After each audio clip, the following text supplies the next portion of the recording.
சர்க்கரை வியாதிக்கு மட்டும் இல்ல, உடல் எடை கூடுறதுல இருந்து, இதய நோய்கள்ல இருந்து, தசை நோய்கள்ல இருந்து, இரத்த நாளங்களில் உள்ள பிரச்சனைகள்ல இருந்து, எதிர்ப்பாற்றல் குறைவாக வரக்கூடிய நோய்கள் அத்தனையிலும் இனிப்பு தான் காரணமா இருக்கு. இனிப்பு சுவையெல்லாம் கெடுதி நான் சொல்லல, ஆனால் இனிப்பை எப்படி சாப்பிடுகிறோம்? நமக்கு காலகாலமாக ஒரு களிப்பான மனதுக்கும் ஒரு குதூகலமான மனதுக்கும் இனிப்பைத்தான் பரிமாறி இருக்கிறோம். விஜயநகர பேரரசுல ஒரு மதிய விருந்துல கிட்டத்தட்ட 64 வகை இனிப்பை கொடுத்திருக்காங்க.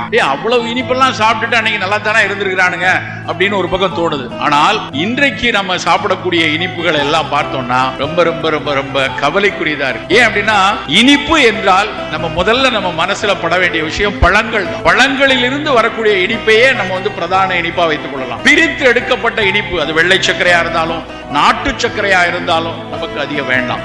வெள்ளை சர்க்கரை வேண்டவே வேண்டாம். நாட்டு சர்க்கரையோ கருப்பட்டியோ தேனோ ஒரு விழா காலங்களில் குறைவாக பயன்படுத்திக் கொள்ளலாம். அது ஒருவேளை சர்க்கரை வியாதி இல்லாதவர்களுக்கு தேனோ கருப்பட்டியோ சிக்கல் இல்லை. சர்க்கரை வியாதின்னு வந்துருச்சு அப்படின்னா நம்ம சார் நான் ஒயிட் சுகர் எல்லாம் சாப்பிடுறது இல்ல, அதுக்கு பதிலா கருப்பட்டி காப்பி குடிக்கிறேன் அப்படின்னு சொன்னா அது ஒரு முட்டாள்தனம். அது கூடுதலாக சர்க்கரையை சேர்க்க தான் செய்யும். இன்னைக்கு வரக்கூடிய பல வியாதிகளுக்கு மிக அடிப்படையான காரணம் இனிப்பு தான். சோ இனிப்பு மீது மனதில் ஒரு 40 வயது தாண்டியாச்சுன்னா வேணாயா, இனிப்பா சாப்பிடணும்னு தோணா ஒரு ஆப்பிளை சாப்பிட்டுக்கோங்க, ஒரு வாழைப்பழத்தை சாப்பிட்டுக்கோங்க, ஒரு கொய்யாவை சாப்பிட்டு இனிப்பை குறைத்துக் கொள்ளணும்.